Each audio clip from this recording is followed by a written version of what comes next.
नमस्कार दोस्तों। आज हम 12वीं कक्षा की पद्य विभाग की 5वीं कविता गुरुबानी इसके बारे में जानकारी देखने वाले हैं। गुरुबानी में एक पद जो है वह गुरु नानक के हैं और दोहा यह जो है वह वृंद का। उसमें से आज हम गुरु नानक की पदों के बारे में जानकारी देखने वाले हैं। गुरु नानक कोई भी कविता देखने के पहले उसके कवि की जानकारी करा कर लेना अत्यंत आवश्यक है। हम यहाँ संक्षिप्त में गुरु नानक जी का परिचय देखने वाले हैं। अभी आपके सम्मुख गुरु नानक जी की तस्वीर आई है। सिख धर्म के यह पहले गुरु है। जो 10 गुरु है सिख धर्म के, उसमें से ये गुरु नानक पहले हैं। उन्होंने गुरु ग्रंथ साहिब ये जो कृति है वह लिखी है।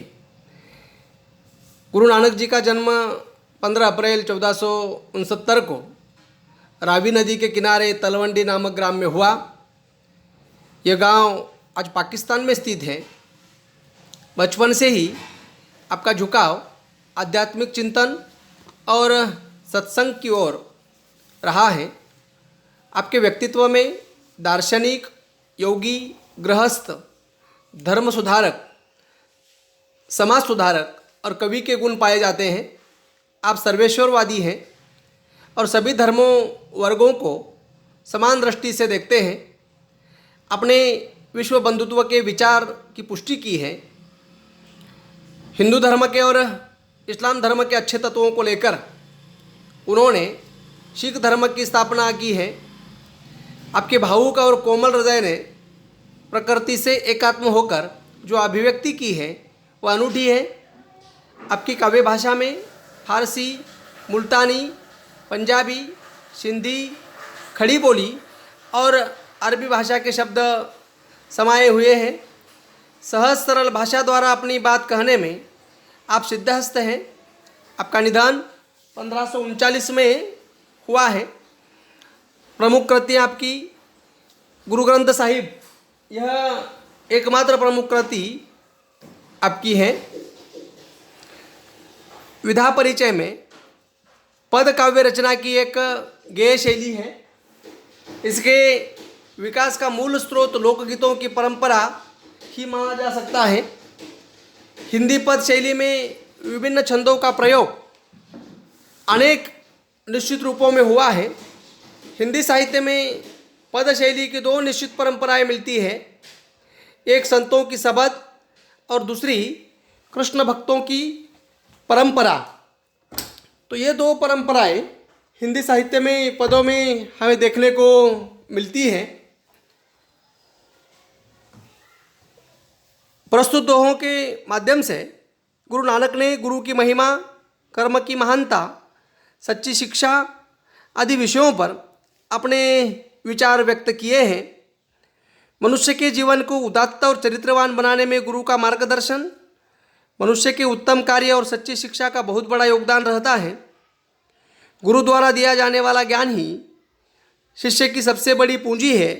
संसार मनुष्य की जाति का नहीं अपितु उसके उत्तम कर्मों का सम्मान करता है। मनुष्य का श्रेष्ठत्व उसके अच्छे कर्मों से सिद्ध होता है, न कि उसकी जाति अथवा वर्ग से। गुरु नानक ने कर्मकांड और बाह्याडंबर का घोर विरोध किया है। यहाँ उनका पहला पद देखेंगे हम। नानक गुरु न चेतनी मनि आपने सुचेत, छूते तिल बुआड़ जीव सुए अंदर खेत, खेते अंदर छूट्या कहू नानक सौनाह, फलियाही फुलियाही बपुड़े भी तन विच स्वाह। शब्दार्थ देखिए। चेतनी मतलब चेतना, महसूस करना। मनी मतलब मन। सुचेत मतलब चतुर। बुआड़ मतलब बुआई करना। सुए मतलब सोए हुए। जीव मतलब जैसे। छूट्या मतलब छूटे पड़े हैं। सौ मतलब 100, नाह मतलब नाथ, बपुड़े मतलब विचारे, तन मतलब शरीर और स्वाह मतलब राख। हम इसके भावार्थ को देखेंगे। कवि गुरु नानक जी कहते हैं कि जो लोग गुरु को याद नहीं करते, उनकी बातों को नहीं मानते हैं, अर्थात लापरवाही बरतते हैं और अपने आप को ही ज्ञानी समझते हैं, कहने का तात्पर्य यह है कि वे खुद चतुर बनते हैं।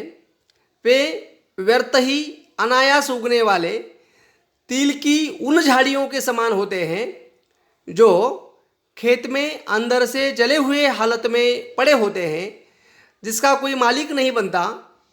दुनिया के लोग ऐसे लोगों से किनारा कर लेते हैं, यहाँ तक कि ईश्वर भी साथ छोड़ देते हैं। नानक जी कहते हैं कि वैसे तो वे फलते फूलते दिखाई देते हैं, पर उनके भीतर झांक कर देखो तो गंदगी और मैल के सिवा कुछ और दिखाई नहीं देता है। वैसे ही खेत में जली हालत में पड़े तिल की स्थिति भी वास्तविक मालिक के बिना कुछ और ही हो जाती है। ऐसे में दीन दुखी लाचार जले तिलों के सौ खसम अर्थात मालिक बन जाते हैं, जबकि उन फलने फूलने वाले तिलों की फली में राखी होती है। कहने का तात्पर्य यह है कि गुरु के सानिध्य के बिना यह जीवन बेकार है।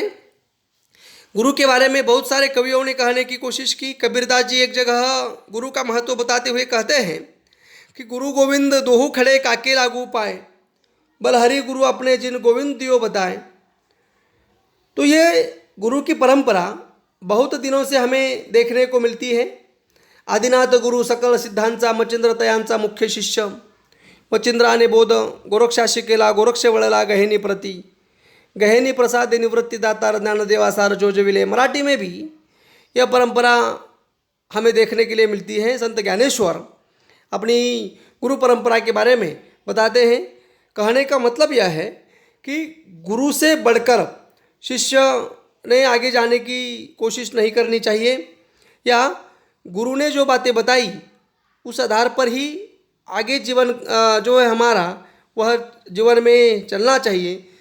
गुरु को कुछ नहीं आता और हमें ही बहुत कुछ आता है, यह आडंबर यदि हमने ये करने की कोशिश की तो लोग उसे महत्व नहीं देते, उसे किनारा कर लेने की आशंका जो है वह हमें देखने को मिलती है।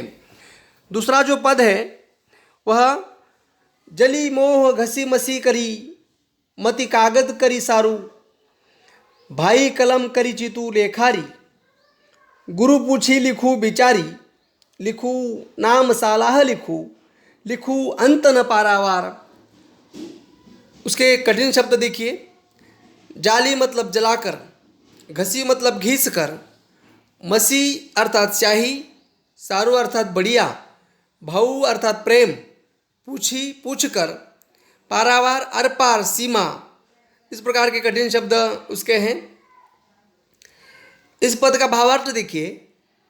हे भाई, मोह या माया को जलाकर उसे घिस कर स्याही बना लो, बुद्धि या अक्ल को श्रेष्ठ सुंदर कागज बना लो, प्रेम भाव की कलम बनाओ और चित्त को लेखक बनाओ। फिर गुरु से पूछकर अर्थात शिक्षा लेकर या कृपा दृष्टि प्राप्त करके सोच विचार कर ईश्वर के नाम की स्तुति लिखो, प्रभु का गुणगान और विचार लिखो।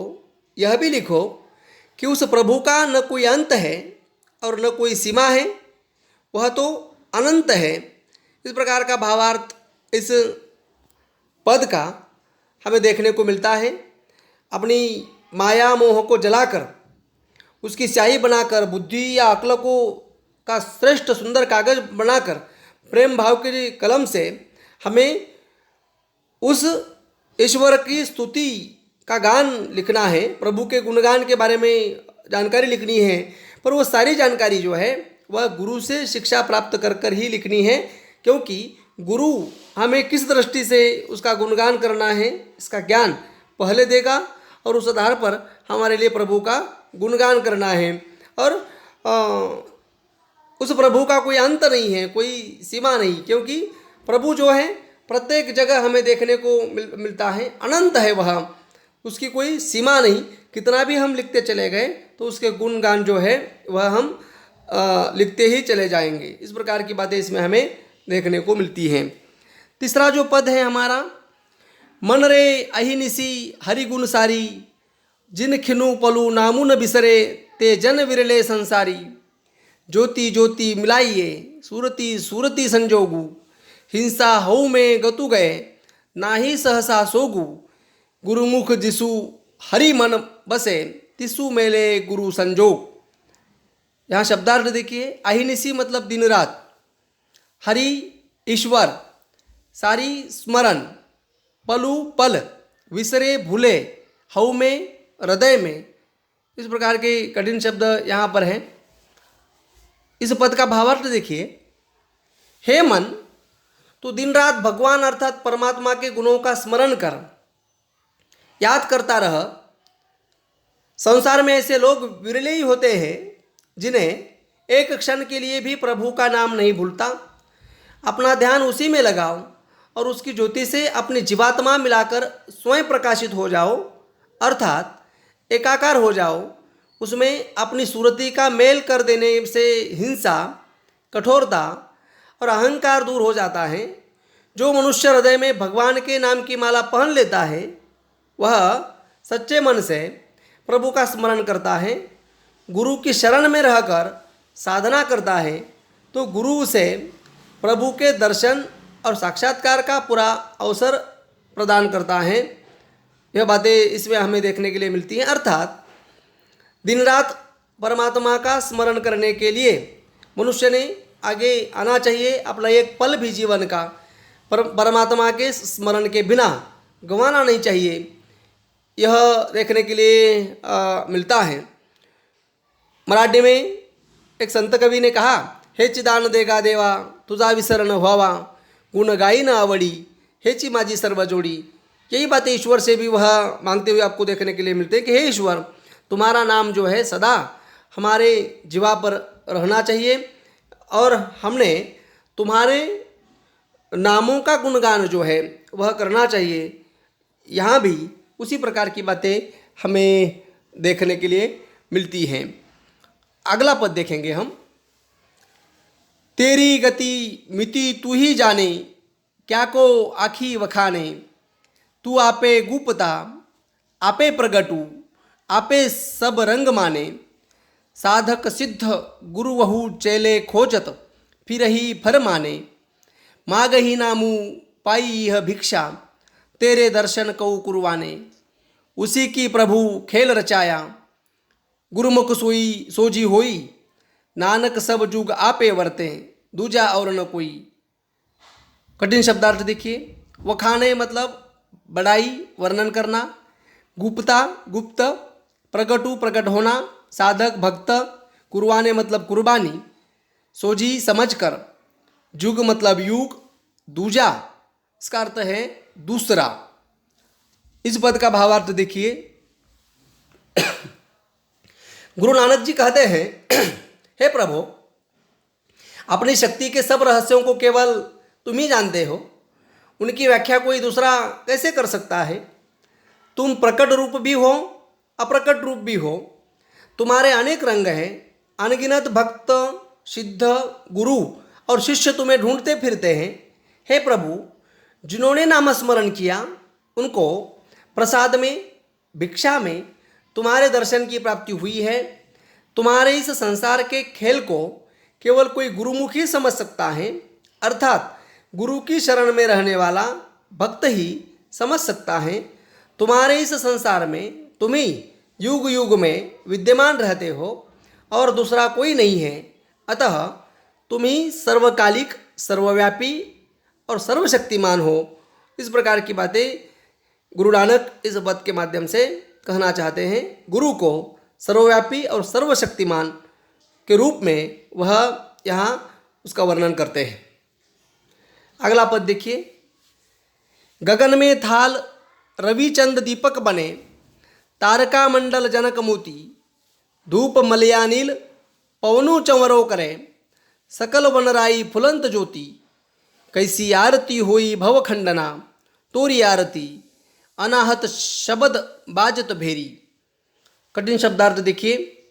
गगन मतलब आकाश, रवि मतलब सूर्य, मलयानिल मलय पर्वत की ओर से बहने वाली हवा, वनराई मतलब जंगल, अनाहत मतलब शाश्वत, बिना बजाए अनहद मतलब अनहद, भेरी मतलब ढोल। इस प्रकार के कठिन शब्द उसके अर्थ यहाँ पर दिए गए हैं। पद का भावार्थ देखिए। इस पद के माध्यम से गुरु नानक कहते कि हे पंडित, संसार में दिन रात महान आरती हो रही है। इस विश्व में दिन रात ईश्वर की महान आरती वहाँ पर शुरू है। आकाश रूपी आरती के थाली में सूर्य और चंद्र दीपक के समान जल रहे हैं। तारामंडल मोतियों की तरह सुशोभित है।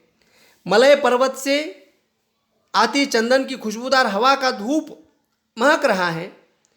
वायु चंवर से हवा कर रही है। जंगल के सभी वृक्ष फूल चढ़ा रहे हैं। हृदय में अनहद नाद का ढोल बज रहा है। हे मनुष्य, इस महान आरती के होते हुए तेरे आरती की क्या आवश्यकता है, क्या महत्व है? अर्थात भगवान की असली आरती तो मन से उतारी जाती है और श्रद्धा ही भक्त की सबसे बड़ी भेंट है। फिर आप लोग थालियों में थोड़े थोड़े फूल फल लेकर मूर्ति पर क्यों चढ़ाते हैं? क्या उसके पास थालियों की कमी है? अरे, आकाश ही उसका नीलम थाल है। सूर्य और चंद्रमा की ओर देखो, वे भगवान की आरती में रखे हुए दीपक हैं। ये तारे ही उसके मोती हैं और हवा उसे दिन रात चंवर जला रही है। यह बातें वह करते हैं। अर्थात मनुष्य को यह समझाना चाहते हैं गुरु नानक जी कि भगवान की असली आरती जो है वह श्रद्धा ही भक्त की सबसे बड़ी भेंट है। श्रद्धा के द्वारा ही हम भगवान की आरती कर सकते हैं। यह फलम पुष्पम अर्पित कर कर ईश्वर के लिए फल नहीं मिलते, ईश्वर के लिए आप पुष्प जो है अर्पित कर रहे हैं उससे ईश्वर प्रसन्न होंगे, ऐसा नहीं। आपके मन में कितना श्रद्धा का भाव है, इस आधार पर वहाँ भक्त जो है वह ईश्वर जो है आपको प्राप्त हो जाएंगे। और यहाँ सभी पदों का भावार्थ मैंने आप लोगों के सम्मुख रखा। यहाँ पर हम रुकते हैं।